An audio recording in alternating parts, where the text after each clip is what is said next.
they're like looking the other way and they go, ooh, ow, boom. And then they head eyes you and you're dead. Oh my God. And like, and it's those moments where you're like, just like, ooh, I got this guy. Like, and then all of a sudden you're dead. And it's like, it's so hurtful.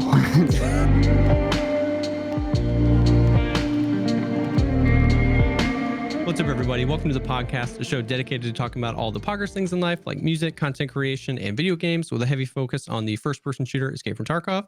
I'm one of your co-hosts, Jessekazam, an Escape from Tarkov YouTuber, Twitch streamer, general content creator.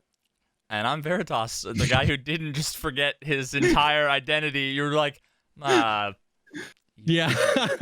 YouTuber. What am I? But more importantly, speaking of identity, I'm here with the Loot Lord himself. The Loot Lord. The myth, the legend, AquaFPS. Welcome, my friend. How you doing?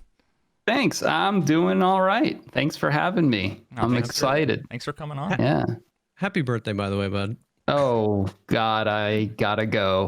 Which actually, by the way, I need to know. I have no idea what that meme is. Where did that come from? You know, we've been saying that we were about to have you on the show for like a week, and at least 3 times a day on my stream, somebody pops in just to say, please tell Aqua happy birthday. And then they leave. I didn't even know it was a meme. I thought it was legit. I was going to be like, happy birthday, man. No, it's not my birthday at all. It hasn't been since February. But for some reason, every day is my birthday. I can't explain it. You just aren't even in control of the meme. No, it happened. I literally, like, someone just said, like, you know, as a figure of speech, like when they donated or something, they were just like, hey, happy birthday, you know, just like that. And I was like, it's not my birthday, but thank you or something. And then they really just latched onto that. And every day it's my birthday now. This is what happens when the internet. Have you ever been like at a restaurant and then somebody's like, "Oh, I'm gonna tell the waiter it's Jimmy's birthday," and they sing. This is like the internet version of that, where it just never dies and it's your birthday for forever, and the dream never ends. Right? You can't go to Friendlies without without it being someone's birthday. Yeah. Wow, Friendlies. Sorry. That's a fucking throwback. Seriously. No, I was gonna say, like, that's been like a Twitch meme. People used to do it to Tim the Tap Man all the time and stuff, but it's always only there for like an hour. It doesn't ever persist longer than that. So the fact that it's persisted on yours, it's been months. Yeah, months. Yeah. Do you ever get like the odd Twitch Prime out of it by accident? I'm sure. I was gonna ask if you've ever just leaned in and been like, you know what I want for my birthday, chat? Fuck it, it's your my birthday. Twitch Prime sub. Well, I always say that it's not my birthday because I don't want to swindle or bamboozle, but I'm sure there are people who are like, oh, it's his birthday, Twitch Prime. Like, I'm sure that happens. I mean, it's not the worst thing to happen during a stream, but it's very persistent and strange. That's happy birthday. Super funny. Yep. Fuck you. All right. Thank you. Finally someone speaks to me like an adult around here. So I'd love to dive in first by just hearing a little bit about I guess how you started on, like, before we get into like Tarkov or anything, but like your content creation journey. I mean, I pulled up your YouTube channel and the oldest video is 12 years ago on the same channel. And I noticed so many amazing things happened when I went to the oldest of your YouTube videos, because you've got your second video is graphic skateboarding wrist break. Yeah. And then the third video is daily photo for a year with 1.2 million views. So it's been a wild ride. So coming from there to the Loot Lord and everything in between, like, did you set out to just kind of meme around on YouTube, or kind of how did that start? I always liked to do video stuff. Like, I took a big interest in that because I was like always trying to be Bam Margera with my friends. I just watched the wrist break. Like in CKY. I can't watch it. Can't watch what? He said he just watched the wrist break. Oh, it's gross. Yeah, it's super gross. Don't watch it. Oh, thank you. Too late. Sorry, I interrupted you. I just. No, it's okay. It's super gross. It wasn't my wrist. That was my friend. A lot of people think that was me in the video. I was the dumb kid in the Habitat shirt who like went like, oh, like that. But yeah, no, I used to just like upload random stuff. I've got a bunch of old skate videos and like, you know, jumping off stuff videos with my dumb friends when I was younger. But I used to just upload random shit to YouTube. Yeah. And the daily photo thing kind of slid under the radar for a while, but all of a sudden YouTube was like, I'm going to show this to 1 million people. And it's just been like, just getting so many views over the last couple months, and I can't explain why. But so funny. That's another thing. People like, there's one photo from that where I have like Joker makeup on because it was Halloween. Okay. And like the Joker had just, or the Dark Knight had just come out. So like everyone was dressed as the Joker that year. I bet there's a high chance that either of you guys were. Yeah. And I've just received that image on Twitter constantly now. And it's just, yeah. But I don't know. To answer your question a little more thoroughly, that wrist break video, like that got like 14,000 views or something. Mm-hmm. Which was a lot back then in like 2009 or whenever it was. Yep. And that got me like, to be like a YouTube partner, I think it was called at the time. Like you needed to be selected to be able to monetize. And like I made like 11 cents over like 10 years. And you pay taxes on that? No. Oh shit. We gotta cut that out. Actually, I paid about 7 cents in tax, but yeah. Just kidding. But yeah, so I don't know. I figured like I have this like partnered channel, which I didn't realize at the time didn't matter anymore. And I was like, I play a lot of video games. I'm just gonna like try this out. So do something with it. Yeah. It's so funny. It's cool how it can be like that. A lot of people that have been posting content that long. Yeah, it all started. It was all just 2008, 2009, 2010 kids doing stupid stuff, uploading it to YouTube, and so many of those people that ended up doing something else, but kind of being able to roll those channels into it because it was YouTube. It was just like the Wild West back then. I know, like I heard something similar to the photo every day for a year thing, like Linus Tech Tips, like one of the biggest YouTube channels ever. His most viewed video is him unboxing a fire truck. It was a toy. It was an actual toy. It wasn't a PC part at all. But it was like 10 years later, the YouTube algorithm just decided that was a thing. It's got like 20 million views or something like that. And he's like, I don't know why. Yeah. Stuff from people's past that they just uploaded like on a whim or like going. The same thing happened to Wellen. He's got this video of him like power lifting some like heavy fucking weight or something, like going all over over YouTube. It's pretty funny. That's weird. I don't know. Yeah, YouTube is like, this is relevant. I need to show this. I need the algorithm. Yeah. Just picks up some weird stuff. It was probably something like fucking Bob the Builder cartoon season 8 came out, and it was all focused on fire trucks. And then one day, a bunch of kids started Googling it, and it just happened to match his fucking tags, which then all of a sudden just fast tracked it into the algorithm because, he's got all these subscribers. And Yeah. Possibly. I mean, I upload to YouTube all the time. I have no idea how that shit works. I have no idea. I just like hope for the best. Yeah. I try to understand it as much as possible, but it really is just a mind of its own. Because it can deal with so much more information than we can, trends across the country or the globe or anything. And it just it's holy water, whatever it touches, whatever it deems worthy, just gets the views. Yeah. All the views. But I know that you kind of then transitioned and did a lot of Rust stuff. Was that kind of your first like hardcore like content creation kind of game where you were not just playing a game, but you were like playing it to create videos or stuff out of it? I did like CSGO for a second there because I was playing a lot of that. But yeah, Rust for sure, because I was like influenced because I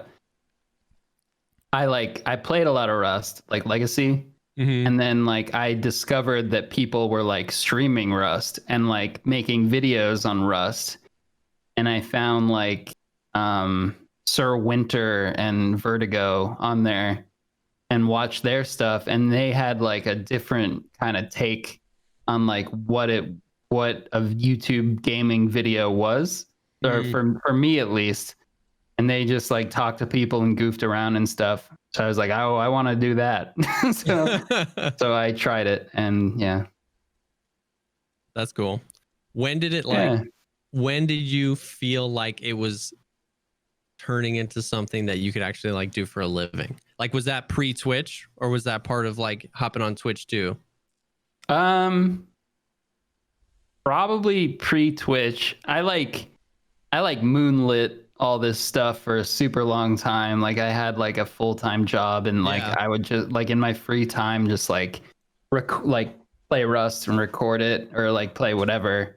I did like some Daisy and some other stuff too. But I guess like when I got to like, I would say like 50,000 subs on YouTube, I was like, I might be on track for like a job here. So, and then when I got to 100,000, I just quit my job and kind of went all in there. Really? Which was like exciting. The moment? Yeah, that's when I feel like I was able to justify it to my parents. Hey, I'm quitting my job and playing video games. They didn't get it at first. Yeah, 100,000 people. All right, 100,000 people. I felt like that was a big enough number for them to be like, okay, you can try this, but we still don't like it. Yeah. That's funny. Like, how much thought went into like the transition of going into Twitch and doing that as well? Was that just kind of like a natural progression where it's like, well, if I'm playing video games and now doing it full time, should I just stream it? Or was there like more to it? Did you kind of have some specific things you wanted to do with it? I just figured I would try it, you know, because like I knew Twitch was a thing, but like I definitely was more focused on YouTube to start. Yeah. But like I was always really intimidated by it. Like I knew what it was because I watched like Kriparian like beat Diablo 3 on like hardcore or something, whatever that big event was. I'd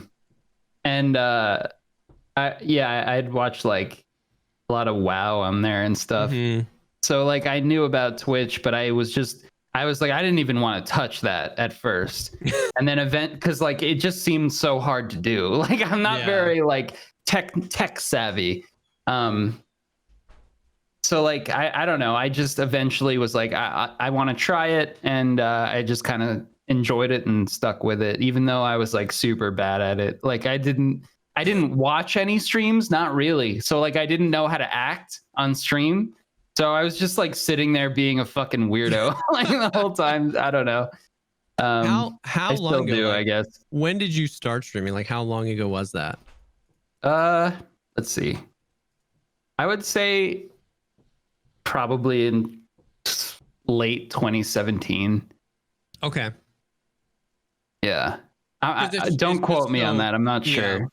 It's just so interesting to see, like, you know, you've been posting videos for, I mean, over a decade, but like, you know, it sounds like seriously for like, you know, 6, 7, 8 years where you started posting a lot. Like, so you got to like grow kind of with the platforms a lot. You know what I mean? A little bit like where you were doing that. Whereas nowadays when people want to start a YouTube channel or want to start a Twitch stream, it feels like there's this immense weight of like, now there's a way to hack it. You know, you got to title your videos this way or thumbnail them this way or whatever. Whereas like you were kind of like growing with, you were just kind of doing your own thing, and YouTube was figuring out what it wanted to be and you were figuring out what you wanted to be. And it's kind of, it's just interesting. I love talking to people about that. It's funny because I was just talking to Pistilli yesterday about the same thing. But yeah, I wouldn't say I started like actually posting to YouTube till like 2016 summer. Okay. Yeah. That's like when I was like, I want to be a gaming channel and I want to like make funny gaming videos and I'm going to start uploading regularly. Like, because everything before that was like 3 years between each upload. And I would just put funny or weird stuff up there.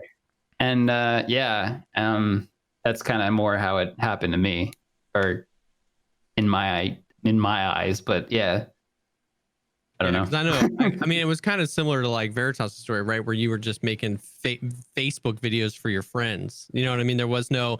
Whereas like me being a newer to it, everything was like calculated. Whereas you guys were just like, you kind of got that start just doing whatever, you know? Yeah. I guess. Yeah. When I started, I just kind of like looked at the people that I was subscribed to, which was a whole smattering of like science and music and education channels and some gaming channels and stuff. And I actually didn't really watch a whole lot of PUBG or Tarkov content when I started to make videos outside of pretty much a Shroud stream at the time. And so I just was like, well, see what I can find that I like, and that I've been viewing on Twitch on YouTube over the last 10 years, and I think some of these things will be good. And usually when I see these types of thumbnails, these are good and whatever. And then every now and then I find really interesting use cases of people who are really successful that break that mold completely. One of the ones that I found recently was EMP Lemon.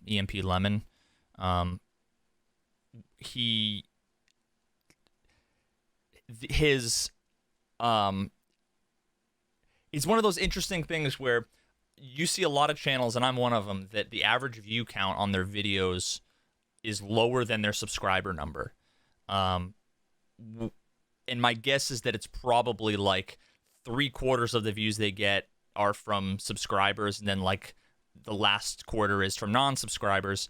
But there's still just like a lot of people that either don't have it in their feed, or they are just stale subscribers, right? They don't go on YouTube much anymore or whatever. And he's one of those guys that has all of his videos have more views than his subscriber count, but all of his thumbnails and titles are all different than what I think I assumed they should be. Like whenever I have a title, I always want the title to be explanatory, like even if I have a catchy thing, like the unbelievable fight, I'll have like a dash and like escape from content, escape from Tarkov, unedited full raid content. Like for some reason I just feel like that needs to be there. And then in my thumbnail, it's like I try to put everything in the thumbnail with words and with context to give people a total full idea of what the whole video is going to be about. And then this guy, when you look at what he does, like one of the videos is called, and I'm just picking a random one, the history of the world's highest jump. You're just like, I need to know. And then there's like, there will never ever be another Melee player like Hungrybox. And then the quest for the blue check mark, and it's just like a hand reaching out for like the Twitter blue check mark, and it's like it doesn't tell you really anything, but it almost explains why they're so popular in a weird way, because like people are like, I have to know what the fuck this guy's talking about. It's like one of those things where it seems like you'd be more engaging for existing subscribers, to be able to get your stuff into other new subscribers' recommended feeds by almost teasing your existing subscribers into being like, what has he done this time? Yeah. And then it'll just get recommended to enough people that they'll click on it. I don't know. I don't know if you have any experience with that, but that's something that I've been seeing a lot of, that I've been trying to like learn from, especially other YouTubers who are more successful than me. I find that being vague is better for that reason, because people will click on it and be like, ooh, what's this all about, and And I think like that like the quest for the check mark or whatever, that's like an internet pop culture thing. Yeah. And like, that's kind of like more universally like recognized. Like I think like something like unedited Tarkov gameplay, like nobody who doesn't play Tarkov, like unless you like want to know about Tarkov, like it's a little less like you know what you're getting with that. And I think curiosity is part of it. You do a really good, because I've noticed exactly that same phenomenon, Veritas, where it's crazy now when you just go to your home. I guess it depends on who you're subscribed to, but now all of a sudden it's filled with like this video. It's like posted 24 minutes ago, has 2.7 million views, and the title is like "No way." ... And you're just like, no way. What type of content is this? But and I'm like, how did this get 2 million views in 37 seconds? And it's super weird. And I was like, I've even listened to a few podcasts where they mentioned that, where it's like the guy I was listening to called them Zoomer titles, where it's just like there's as little information as possible, and somehow that's like flipped on its head, and now it's clickbait. It's clickbait. But he mentioned specifically on how like for smaller channels trying to grow, you're still basically, the way he put it was like, you're trying to get as much information in so Google can index as many words as possible to show it in search. But you come to a point in popularity, I don't know when that line is, but where you actually get more of your views from YouTube recommending your video on the homepage than people searching for your content. And once you cross that line, you have to title your videos as if they're being shown on a homepage, not somebody search something. Does that make sense? That's a very different type of person. Somebody who's searching to find a type of video, and somebody who just goes to youtube.com, and you're battling with different things. In a search listing, you're battling with other videos about the same topic, but on the homepage, you're battling everything. Damn, that's really interesting. It's crazy. Yep. And he was like, you actually have to go complete opposite, as little information as possible. It would actually hurt you to try to get indexed by Google because they're already showing your stuff. So you want to give them the vague. You want to what is this? And then they click on it. It's crazy, and it's a weird shift that's happening. And I was gonna say, Aqua, I was gonna ask like how much time you spend titling your videos, because I feel like you're in like that absolute perfect middle ground where all of your Tarkov videos have the word Tarkov in it.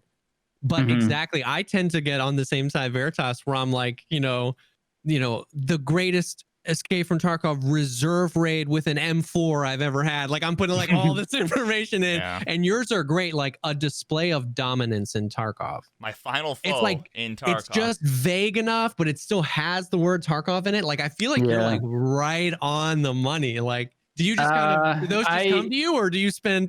Well, sometimes I spend a lot of time thinking about it. Like me and my friend Kings, just sit and like think about titles sometimes, and like I'll usually like come up with like a general idea of like what I want the title to be based on like what the video's about. Sometimes I'll think of a title before I even edit the video because I just know in my head how I'm gonna make the video. But yeah, I find that like you don't want to be too specific, you don't want to be too vague either, where people get mad that it's like clickbait. Well, there's clickbait, and then there's deception.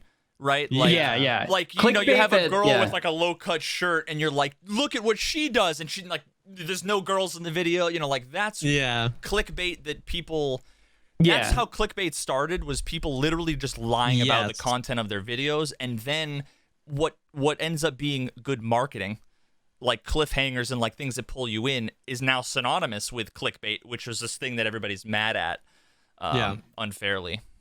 Yeah, I just like it to have to do with what the video's about, like loosely though. Yeah. So like my final foe in Tarkov was about me like going to kill Sanitar, because I made a big deal out of all the other scav bosses in my videos in the past, and like each one had their own like video all about them, and this is like much later, and so I just called it like that one I knew ahead of time. I came up with it on stream actually, and I was like, "You guys like this title?" But yeah, and like, I just keep it vague, but not too vague, I guess. Are they always one? Like that video is 21 minutes long. Is that just like a bunch of highlights, or is that like one story you're trying to tell? Because like when I find a lot of times I'll do a video that's like a bunch of highlights where there might be like a really good, like 1v5 impossible, survival, but then it's 9 minutes of just other funny highlights. So I always feel like I'm impossible thing, / stream highlights, Escape from Tarkov, like. It's, for me, it's more like the whole thing is a story, and like I collect clips as I play, and I kind of just arrange them in a way that like helps me tell the story.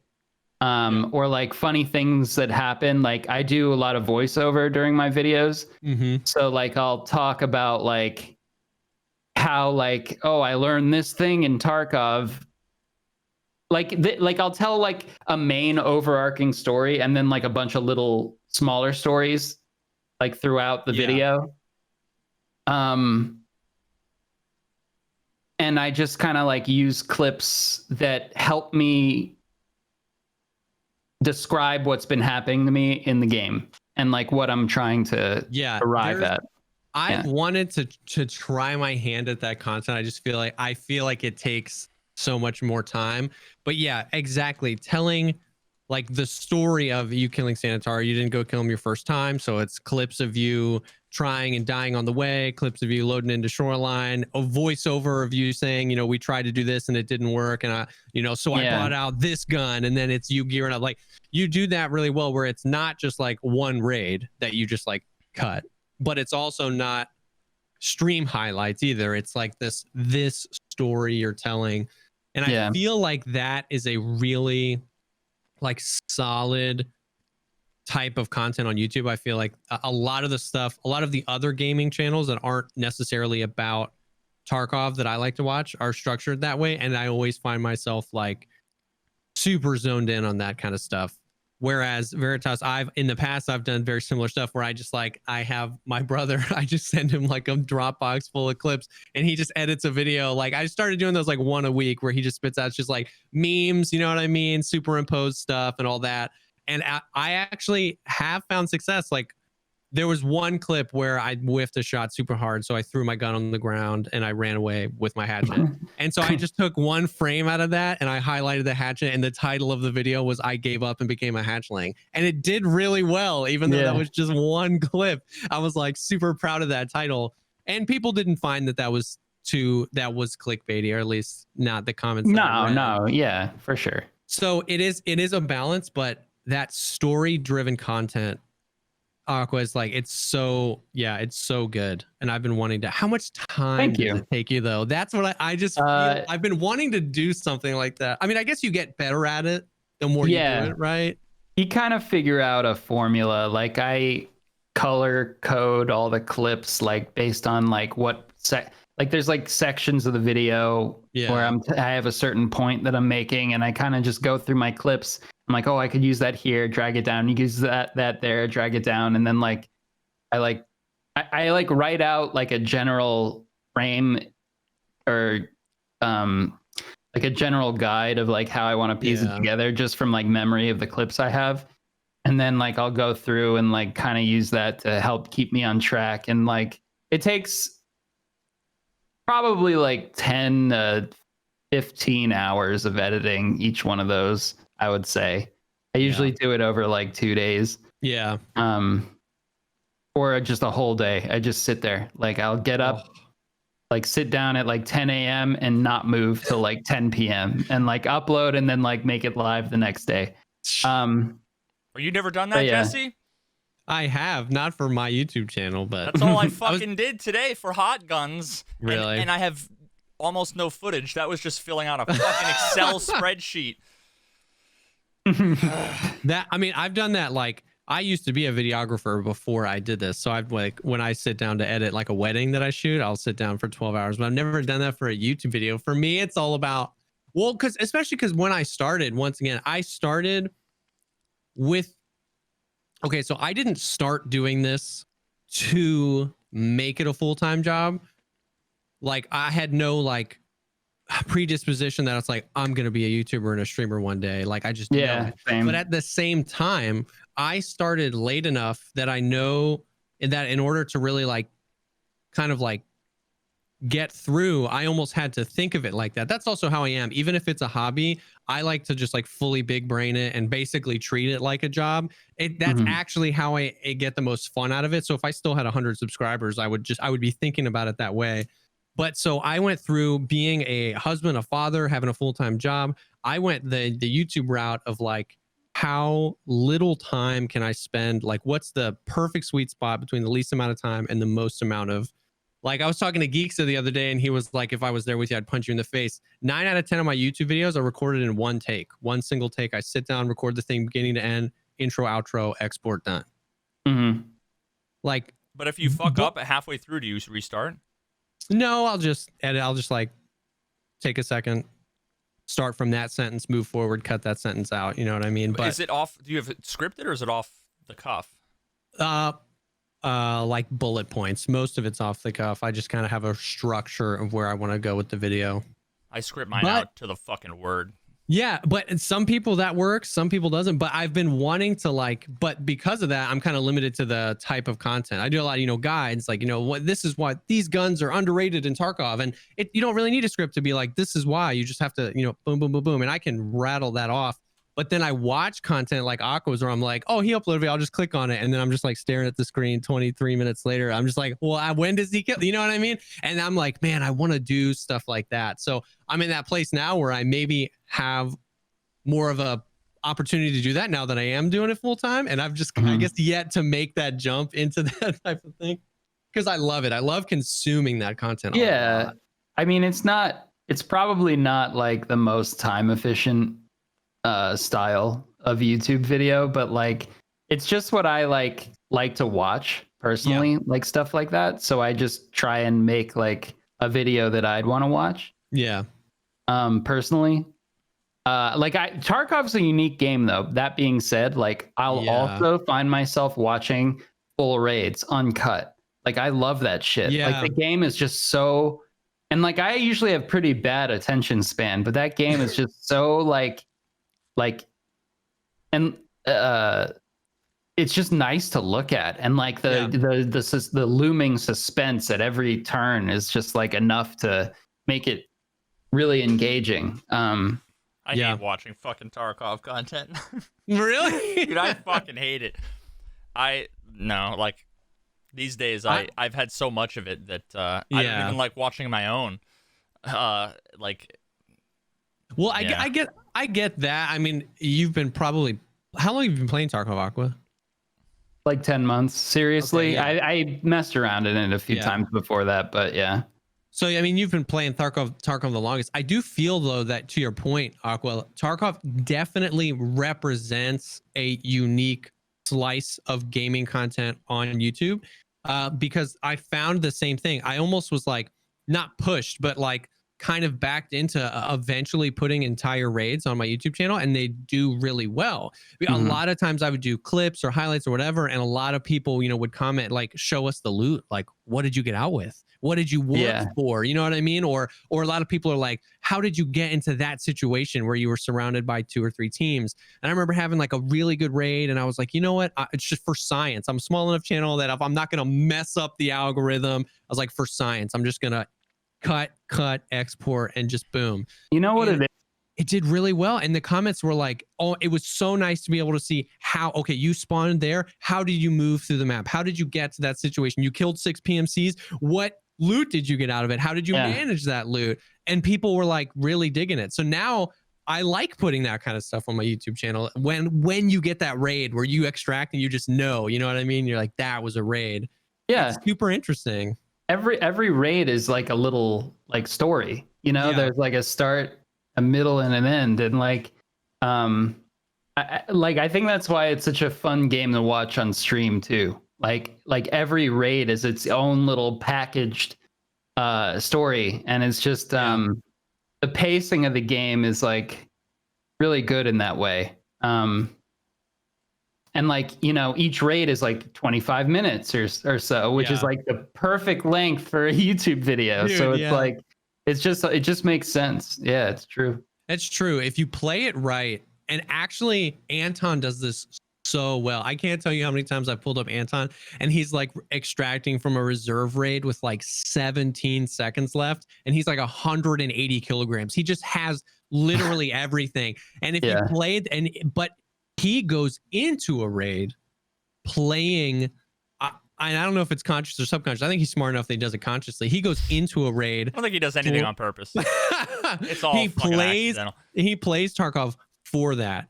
And you notice a lot of the times he dies, it was a preventable death because he was like going for like the hella greed loot or something like that. And he doesn't care. He lets it roll off because he knows that at some point today, he's going to get the raid where he killed 6 PMCs, 3 raiders, all of Scav Boss on reserve. He took the train out and had 1 limb left. And that raid's going to go on YouTube. And so he plays that way. He goes back for the loot. He'll drop the backpack, go for the Scav Boss. He'll do the thing. And then it plays a lot more like a movie where, no movie is just action from beginning to end. And then no movie is just nothing. Like there's acts almost. There's you need to be screaming at your screen going, no! When like the 17-year-old blonde chick is like, I'll be right back, guys, gonna go out to the car to get the soda.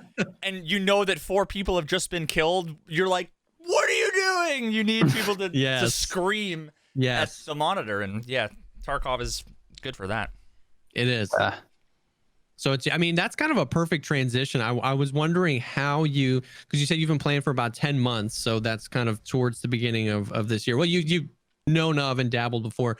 What kind of led you there? What were you playing up to that moment? Did you switch to Tarkov because of something Tarkov related? Or I know a lot of people that switched to Tarkov switched because the games they were maining just weren't really doing it for them anymore and they were looking for something new. Like, how did you kind of arrive here, and did anything kind of surprise you?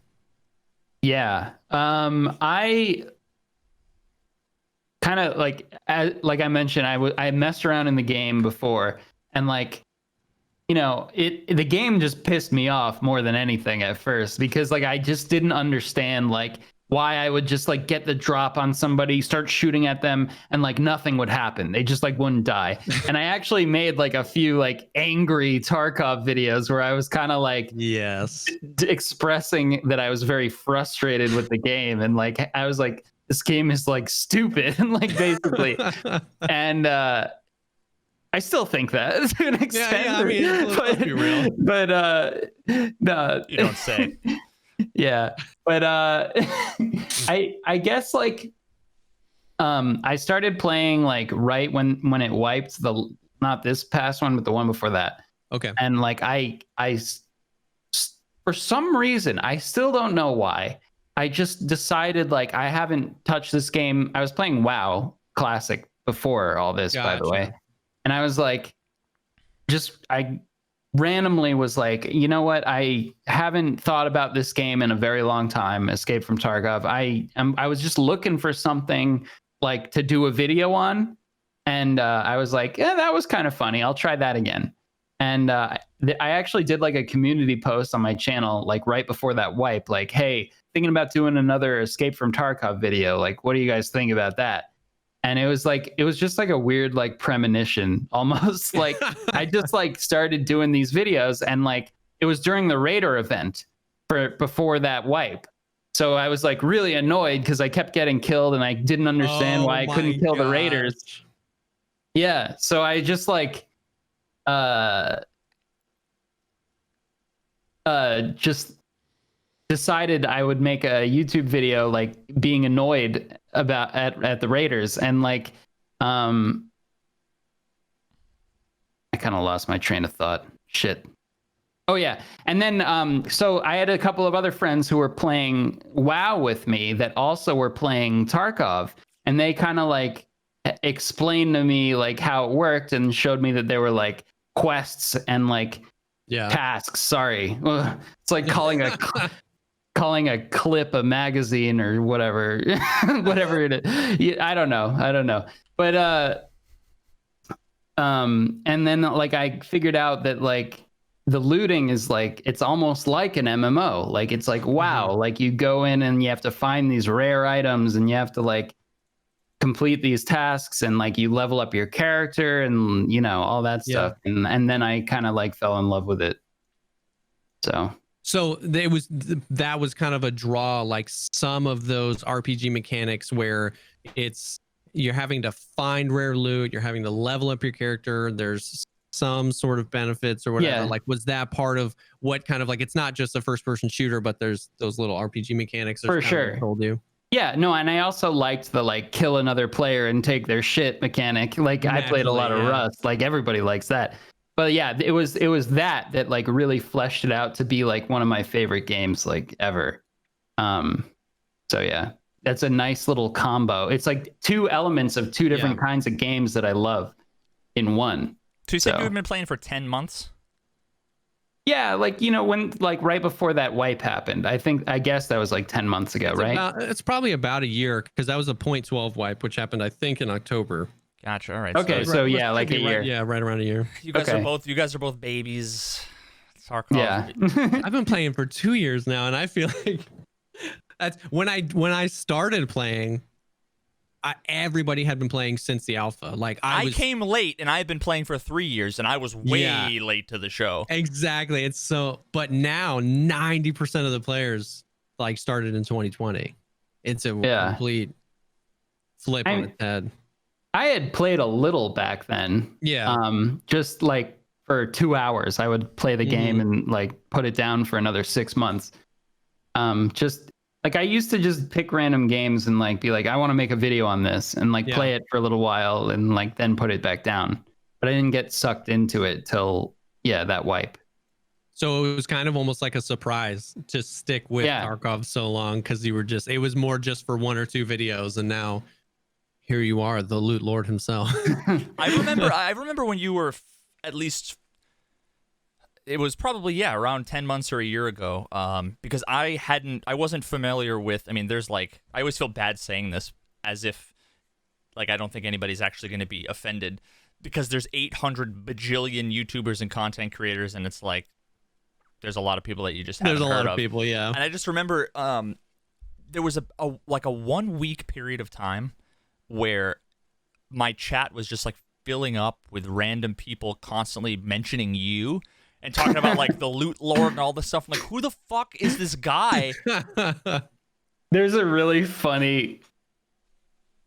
Yeah, I've seen a bunch of because people would do that and then they'd send me the clip, like people being like, who the fuck is that? You know, or like, I don't know. I guess because the videos I guess did well on YouTube.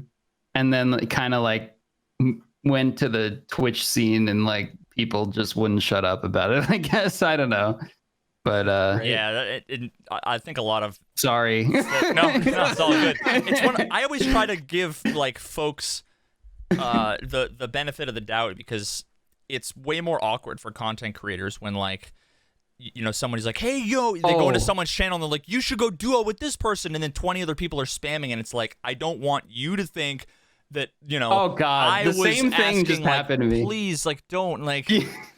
I know, it's so annoying. Like I ended up playing with Landmark the other day because my chat bullied him into it. Oh my God. But then you're in the awkward position. Even though you didn't ask, as soon as he's like, yeah, I'll play with the guy, then it's like, well, now I can't say no because like. Yeah, it's a terrible situation. Don't do that. Yeah. Nobody likes that. People like want to do their thing on their stream. Like, yeah, maybe it's fun to play with other people and like get together, but let us plan it on our own terms. You know, it's just like it's like being on a blind date. It's not good. And it's like being on a blind date, but like it's usually one of the people is far more attractive than the other. Like they have more viewers. Yeah, like this happened with Summit, and it was like, holy fuck, you know, out of nowhere, all of a sudden it went from me being like a big fan of Summit to then all of a sudden we played a bunch of raids on Interchange, and I'm pretty sure it was because there was enough people for some reason that were spamming his chat. Yeah. and then all of a sudden he like asked, but I didn't know about it, and I wouldn't have condoned it, and exactly. Yeah, of course. And then you don't want him to think like that you're just like trying to get in there to leech viewers or whatever. Like, it's a terribly uncomfortable situation. Yeah, as much as the chat ends up feeling like they did like a really cool, good thing, there's always that uncomfortable. Yeah, it's like that. There's a better way to go about this to get to this destination. Yeah. I feel like you have to just be really on the nose about it. Like, look, my chat did this. It's great to meet you, but like, but it's kind of nice too, because it kind of just forces you to meet people too. So it's like, I don't know. I feel it's definitely weird though. It's better when there's like less of if it's less one-sided, I guess, right? Because it's like me with 300 viewers or whatever playing with Summit, and when he has 40,000, it's like clearly one person's getting, and interestingly enough, even though you might think that you're leeching, or you might think that somebody else is leeching, you're not really going to get lots of followers from that anyway. Like I played with Shroud, and I played with, and it was never for leeching, but it was always like, you end up getting a 3, 4, 5, 10, 15 followers. Can you put me in touch with those guys? I'll slide into his DMs. No, I'm just kidding. Yeah, no, that's true. It's just like more weird than anything.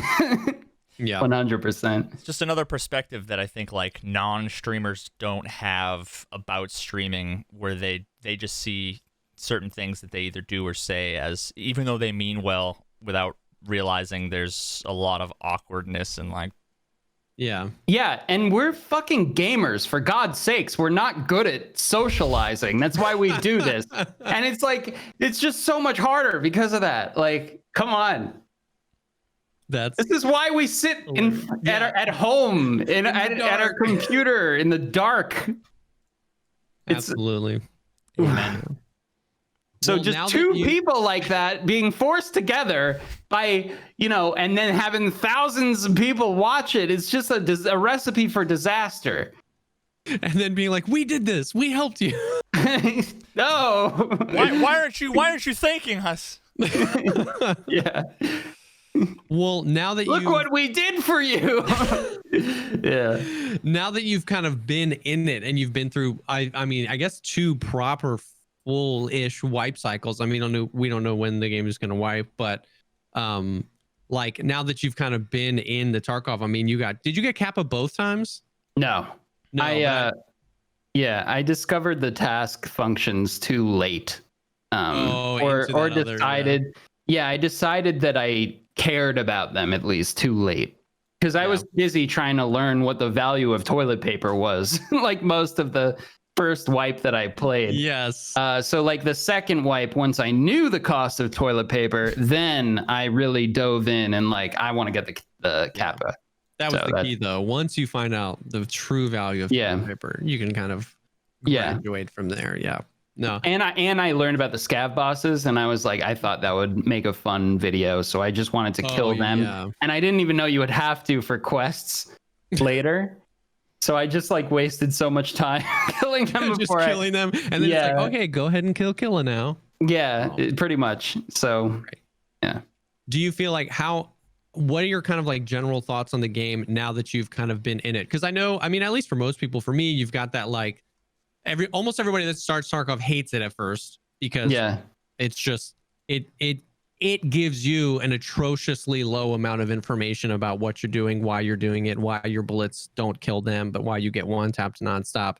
Yeah. And then if you push through that phase, you're like, this is one of the greatest games ever made. Like it just, you can't stop thinking about it. And it's like this. Yeah. You get to the point where you're good, where you're enjoying it and you succeed enough to feel like you're making progress, but still every time something doesn't go your way, you are more gracious than you should be, and just assume that it's because it's hardcore and I'm new. And then the more you play, the more you start to realize that a lot of the times you die, it's because of annoying shit that you wish that you could fix with keybinds, or you can't step up onto like a shelf that's 6 inches above you, so you have to jump and give away your position to 10 guys around you, and the shit like that, where it's there's like a period where you're just starting and you're like, why do I play if I can't win? I hate this. And then like you start to learn a little more and you're like, oh, this is so cool. Like, I want to know more. Like, and if you die, it's like, oh, I died because I suck. And then like you keep playing and you're like, this is the best game ever. And then like all of a sudden you're like head-eyes several times and like there's just desync and like no way you could have avoided death, and like you like know how the game works, and then you're like, this is bullshit. And I like this a little bit less now. Have you noticed? I'm definitely on that downward slope. Have you noticed a difference? So if you've been playing for like 10 or 12 months, have you noticed a difference? And I'm gonna start asking this to fucking every guest until I suss out some more stuff. And we can talk about this maybe later, maybe at another episode. I talked a little bit more to Battle Nonsense about netcode related things, but have you noticed that like 3 or 4 months ago, let's just say I'm pulling a random arbitrary date of 3 to 4-ish months ago, did you notice any sort of change, or has the game felt different to you lately, or like yes, no, maybe? Yes. I would say specifically the last like 2 months. Okay. And what's changed? All of the normal people who like play games have left the wipe. They're done with Tarkov for this wipe. They'll be back when it wipes, but they're gone. And everybody left is this little monster, a psycho, a goblin, a ghoul, like someone like that. And they are very good at killing you. And quite frankly, I just can't handle it. Like I still have fun, but like I find myself dying a lot. Not sure if that doesn't answer your question, but that's what I've noticed. So you find yourself dying a lot, and I understand, I think, where you're coming from. It's like I'm dying a lot, but I wouldn't necessarily say it's to people who are naturally more gifted than me in first-person shooter games. There's just something about either the way that they're playing or the way that the game feels, or I feel like too often these days on certain servers, Are you saying there are a lot of hackers? Well, that and because I agree, there's definitely a few. There's that explains, I think, a lot of folks. Although I will say, I thought you were like dancing around a hacking accusation. No, I'm dancing around just like when I die, there are times where I'm like, that was a good fight. Yes. And I feel okay about it.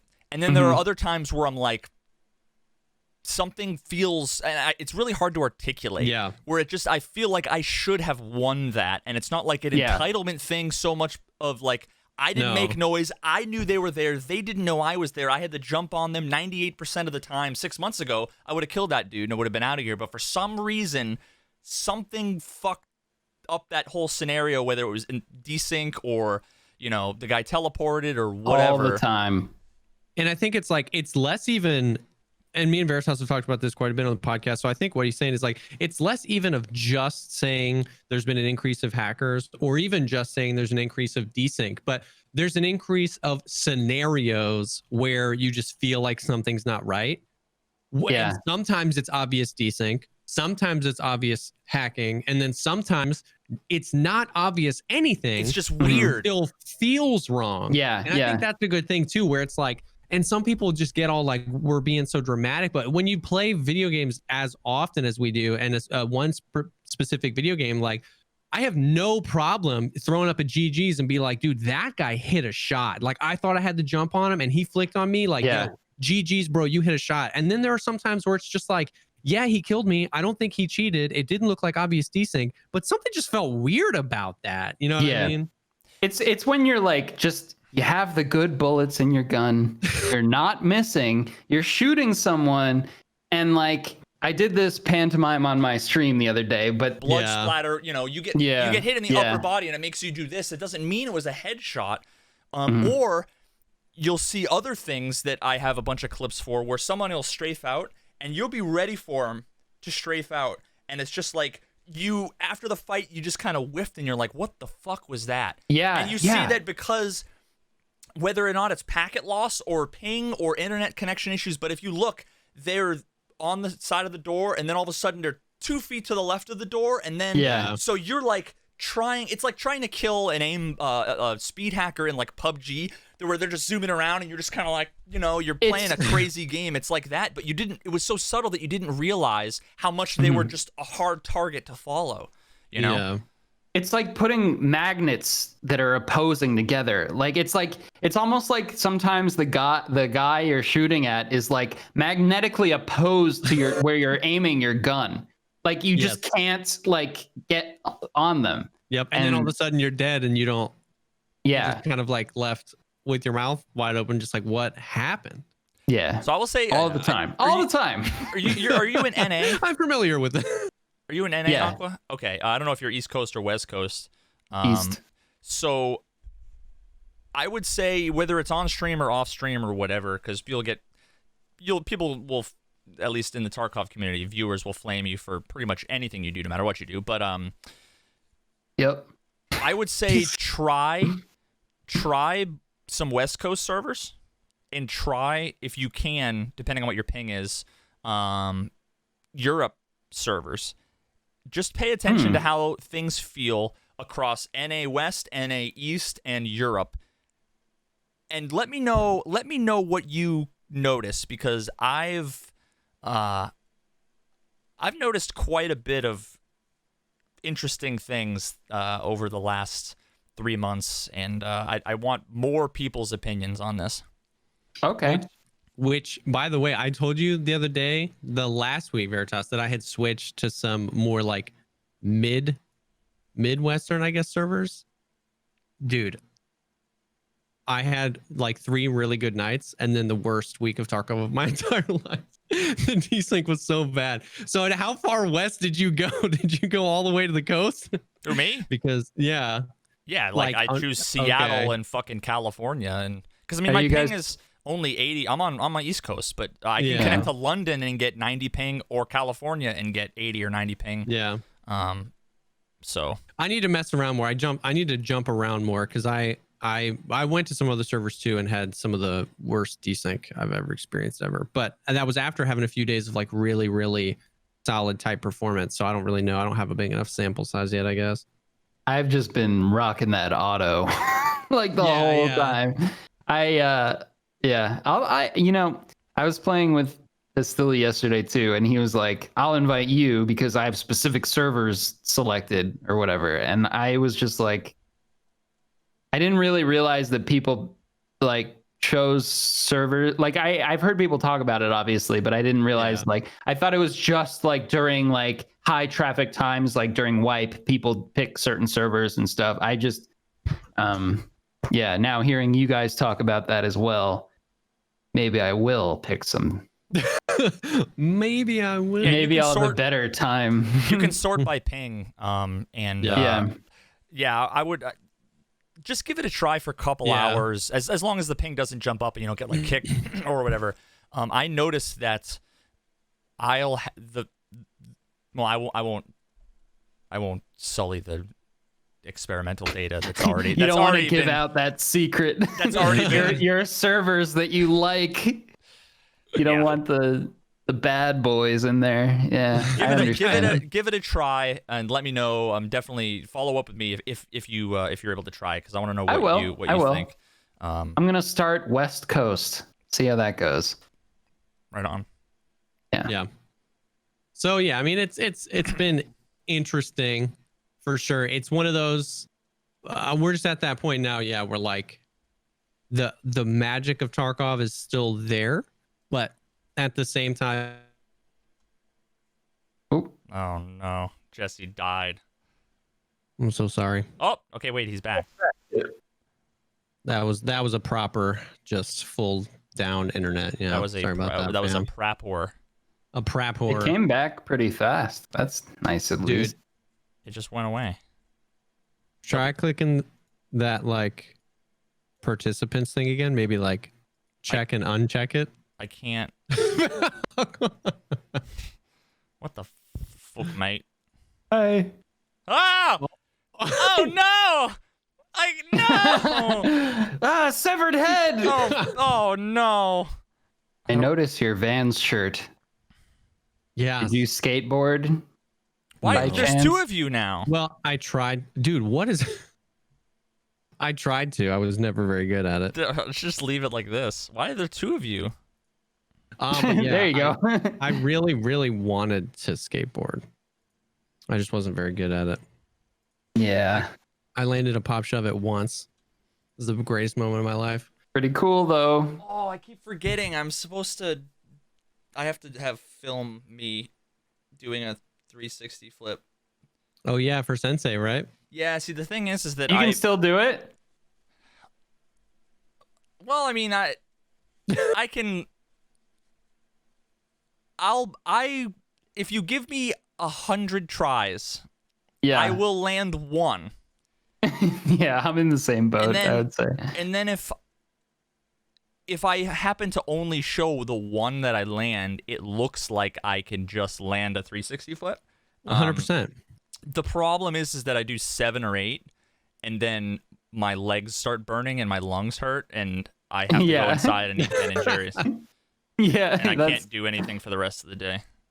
I didn't realize when I was a kid, but skateboarding is such a tremendous vascular experience. I get so winded so quickly. Like I just decided to pick up just doing flat ground tricks a couple months ago. I haven't in a couple months either, but for like 2 weeks, I was just like into it for some reason. I was like, I was like relearning all my tricks and I was like, I'm very, very tired though. This is like really difficult. I can't do this as much as I used to. It's probably because I'm out of shape. We used to do our insane cardiovascular things. The worst part was for me is that because these days I'll hop on my skateboard if I'm taking the trash out or whatever, and I'll just skate down the driveway to put it in the fucking... Yeah, that's what I do. But you know what? I don't know if it's just my old rickety bones or if for some reason, or if it's my bones bearings. Swiss bones, baby. I'm on the skateboard just rolling along the pavement and my spine, it's it's so uncomfortable. And I'm like, what the fuck is going on? It's hard to just stand on it now. Yeah, it's unpleasant. That's how you know. Is not just me? You're over the hump. You're over the hump. No, it's not just you. It's very loud. It's so loud. It's very loud. God, it hurts and it's loud. Yeah, I just moved actually, so I was using a skateboard to carry stuff from the car, and I would skateboard down the driveway and to bring stuff into the garage, and I just was so this is efficient, yet I also hope none of my new neighbors are seeing this because they're gonna think who's this skateboard idiot? He was a skater boy. He moved into our neighborhood, boy. Yeah. Yeah. You ever get one of those little, they called them hoverboards, but they weren't hoverboards. The thing you just stand on, you lean forward and you go forward, you lean back. Segway? I think you're talking about the Segway. No. The one that the Casey Neistat one. Yes, the Casey Neistat one. My sister got Segway. one. I'm pretty sure he invented this. You know what? I'm sorry. I'm leading into an inside joke that none of you guys get. Fuck. Okay. Pro tip. This will be your new favorite thing. Whenever someone's trying to describe a car, let's say someone's talking about an El Camino, and they're like, the truck where it's kind of like a truck, but the Segway. Just be like, no.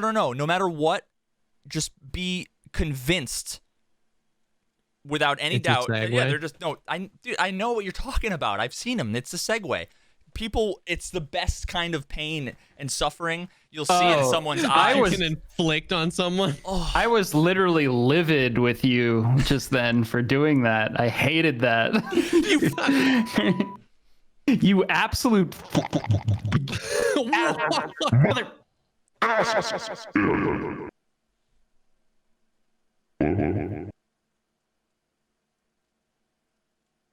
That was wild. You killed me. You killed me, chat. I couldn't think of any sound effects. Oh. Juice time, baby. Juice time.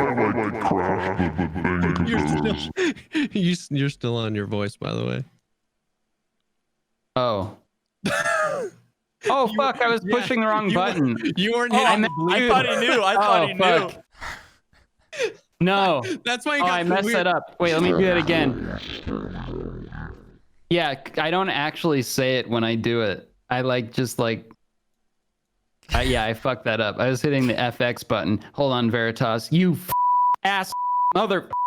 There you go. There we go. That's what I meant to do. Lights that in post, and it'll be perfect. You know what? That actually Do that surprisingly that comes off totally different than when you're like, you fucking asshole. I'm like, oh Jesus. Oh God. Oh yeah. Sorry. Oh shit. Yeah, no, I didn't mean to do that. I'm just kidding. I'm so sorry. The thing is that you It was for the joke. You were talking, so I couldn't. Yeah. I didn't even hear. We still didn't understand. Anyway.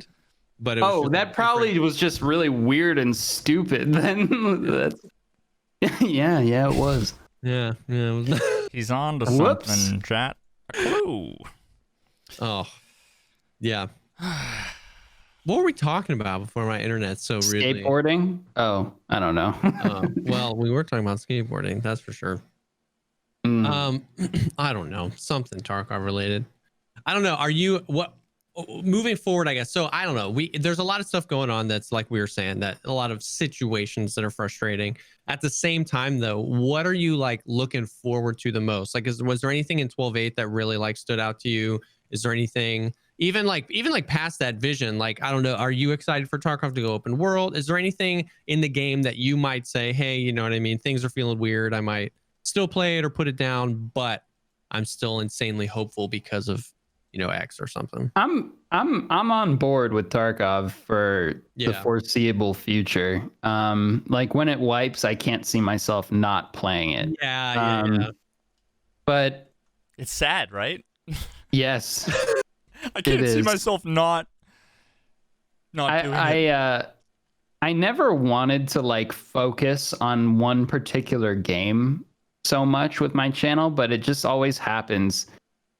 I like decide I like a certain game more than other games, and I just like play it a lot, so I do a lot of stuff on it.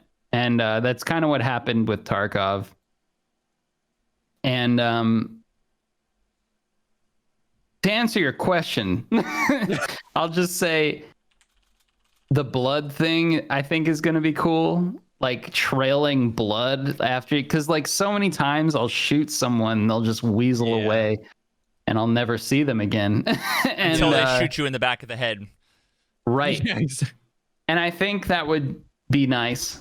And I'm excited for Streets. One of my fondest memories in Tarkov was me and my buddy Solly just sitting up on that awning in Interchange with a couple like M700s or something, just like sitting up there, and we were both. It was raining in game. It was raining in real life, and we were both eating lunch in real life. And we were just like, man, this is a good sandwich, and just like talking about our sandwiches and hanging out. Like two old guys sitting in rocking chairs on the porch. Right. And then you see people like, oh shit, bogeys. Yeah, exactly. You put down the sandwich for a second and take a shot. Take a snag. And I know people are like, you fucking exit camping camper. Mother. Yeah, you.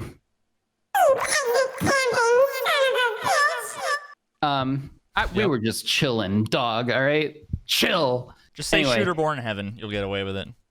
Well, I was doing Shooter Born in Heaven, yes. Well, there you go. Still, you didn't even have to lie. We were just chilling regardless. And Streets, I think, is going to be kind of like that. Just posting up in some random apartment with a sniper rifle and eating a sandwich. Like, I'm excited about that. Oh, damn. That actually sounds just like really... I'm just going to take the guitar out, sit on a roof, and just pluck along and just wait for, like, movement. Right. Bro. I like that. Did you see? I want stuff like that makes me want them to add VoIP in Tarkov. I do want VoIP too. Yeah. I don't know if you saw when Deadly Slums, one of his more recent DayZ videos, but I was watching him live the day where it's DayZ, you're running around, you're zooming in, you're looking, and he starts hearing something in the distance. And there were two guys in a barn in DayZ up in the top, and in real life, they both had guitars. And they had their VoIP set to the loudest setting, and they were just singing about like, little buddy, we're gonna come kill you. And it was just like Deadly called them the bards of DayZ. They were just like singing songs about people that ran by and stuff. Oh my God, why am I not doing this? Dude, it was so funny. It was so funny to see Deadly like experience this and stuff. And like with the streets, if it's gonna be so big, VoIP would just be like a riot. Oh my God, imagine just being like, hello. Exactly. I'm in the well. I was very, very anti-VoIP in Tarkov, and then I started playing DayZ these past few weeks, just a little bit, just to do something. Like I'll play a few hours of Tarkov and then switch to DayZ. And now I'm like, dude, VoIP might actually be a good time, because it's crazy how you'd think it's an infinite content machine, dude. Yeah, you just think it's amazing. I always think of the worst. Like I just think it's going to be somebody blaring music or yelling racial slurs or something. But then you get into like a DayZ and it's hilarious. And so I don't know, man. It's a free dog tag. If they're spamming music, it's a free dog tag, and you can like be able to mute, if you really need to. But otherwise, I think it would. Here's the thing. Too many content creators, I think, initially were against VoIP solely because they were worried about TOS and, hey, what about this game where people just run around and, scream whatever. Okay, I get that, but at the same time, there are plenty of other examples where that's not the case, and it's not like there's an infinite, especially in Tarkov, when it's not like people can. You kill him and he's gone. He's out of the game. It's not like COD where they'll like respawn and they can bug you over and over and over again. But so many content creators were against it because, people screaming racial slurs. So then all of the viewers just said, oh, okay, yes, I must be against it because insert streamer here said they're against it. So now I'm globally against it, because everybody just says, but think about all the things that it's like, but they're ignoring the fucking stories that can be told and the fucking amazing moments, like and then other people talk about like, oh well, you're gonna ruin my immersion because Dicky Needles, stop, hold it, stop, hold it, stop, wait, hold it. It was actually really good. That's really fucking immersive, like I don't know, like just it would be so fucking cool. Imagine if I got killed by someone streaming yesterday, and I was actually convinced they were a fucking cheater until I went back and watched, and it was like another moment where you're like, okay, I learned that my initial assumptions about information that someone has was probably unfair because how limited it is, but I could have been like, bro, if you're not a cheater, like, let me live, because I had just found that, like, blow, whatever the fucking stem, the cocktail stem, and I've been looking for it for 2 months now, and the one time I get it, I'm 20 fucking feet away from the elevator to extract, and I'm getting pinched by two guys who are just sketchy as hell.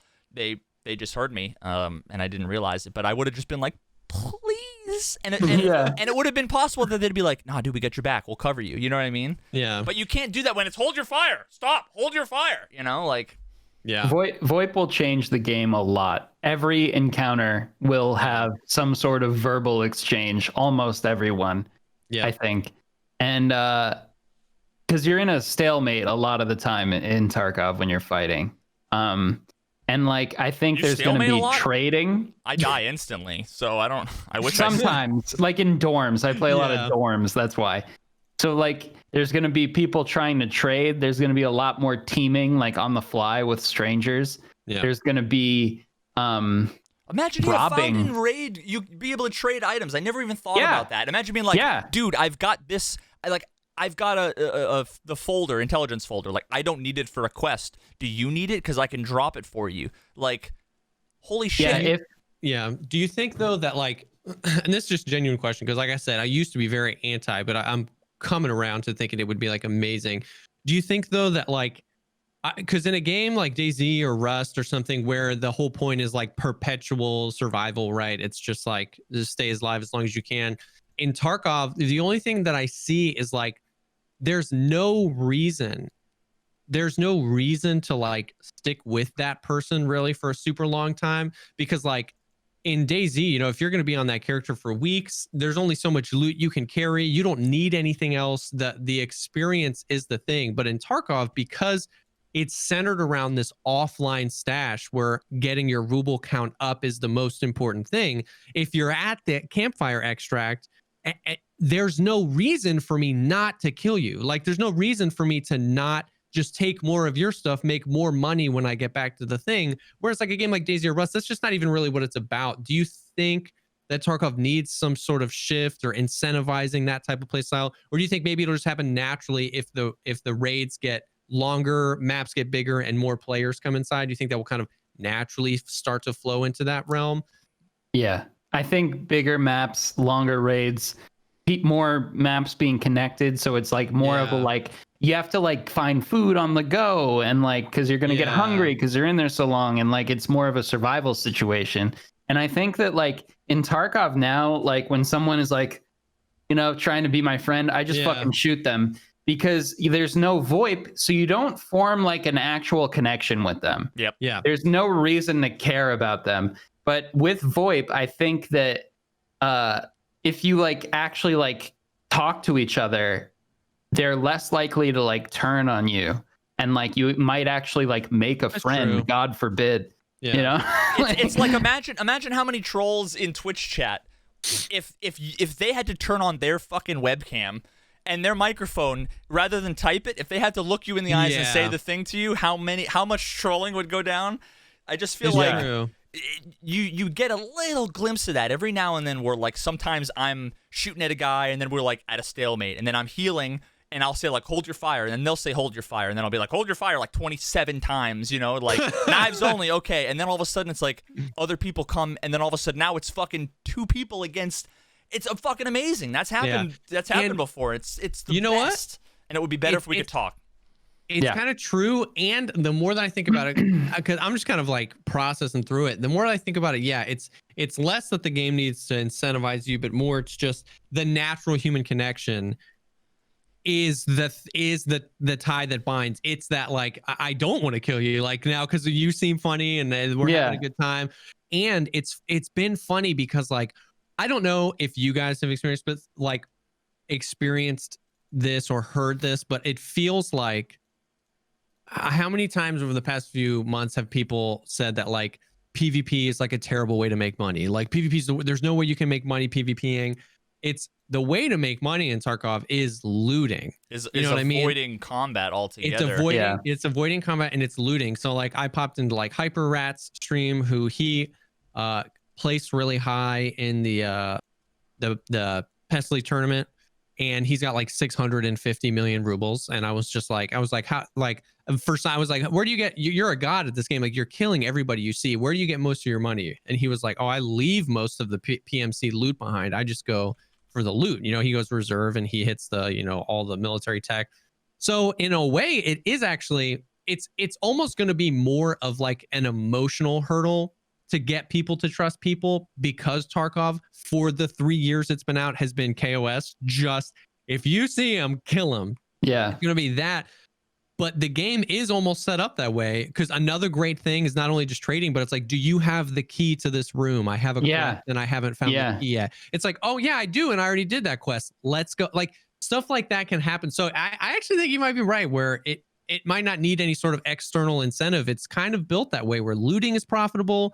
The longer you're in a raid, the more the survival elements come into play, and the human connection is a lot stronger than we think sometimes. I think there's the possibility of there being like waves or like meta shifts. Because think about it. Imagine if all of a sudden tomorrow everybody said, we're not going to fight, we're just going to loot, right? Well, then now what that means is everybody has a backpack full of expensive shit. Well, now all of a sudden, I'm kind of like, if I shoot you for your armor that's expensive, or your gun, you know, that parts might be expensive, but now it's like your backpack's full of fucking circuit boards and, you know, screws and nails and all the things that are worth fucking 20,000 rubles a slot. It's like, so then all of a sudden it could swing back to kill on sight, you know. So it's like a really weird. But that's fun, you know? Like when you meet someone, you have to vet that, like kind of size them up if they're going to turn on you. For sure, you know? for sure, yeah. That used to happen in Rust all the time because like people, they would have like a pipe shotgun, and it was before like they made it so whatever weapon you have, you could see it on the person's back. So like you'd meet someone, it kind of like a naked would walk up to you like, hey, like, and like you'd start talking, and then they just be like, boom, and just shoot you. But like that was always a risk. So I mean, like it's that kind of idea. I think that's kind of like fun, like meeting someone and then like worrying, like kind of watching your back. Like that's just like a fun dynamic to me. And like people won't always kill you. They won't. It's interesting too to see, like, because I've been getting a little bit more interested in DayZ, just been playing it. I've been watching Smoke a lot more because he mains DayZ and plays it, and it's so interesting to see. It's really funny to see how often when two friendly people meet, it's like, yo, hey, you want to, like, I'm heading to Northwest. You want to do it? Yeah, and they link up. They'll link up and they'll be friends forever. And those two friendly people get immediately violent to anybody else. We're like, it's like Smoke. It's like, oh, hey, you want to, oh, okay, let's do it. They're like bros now. And now anyone else they see, it's like, shoot him. And it's just like super fun, but it's hilarious to see that happen. Those teams form. And then it's not just like the whole map is like, all right, let's all share the loot. There's still a lot of aggression. It's so funny to see that kind of shift happen with like two people. That'll happen a lot, I bet.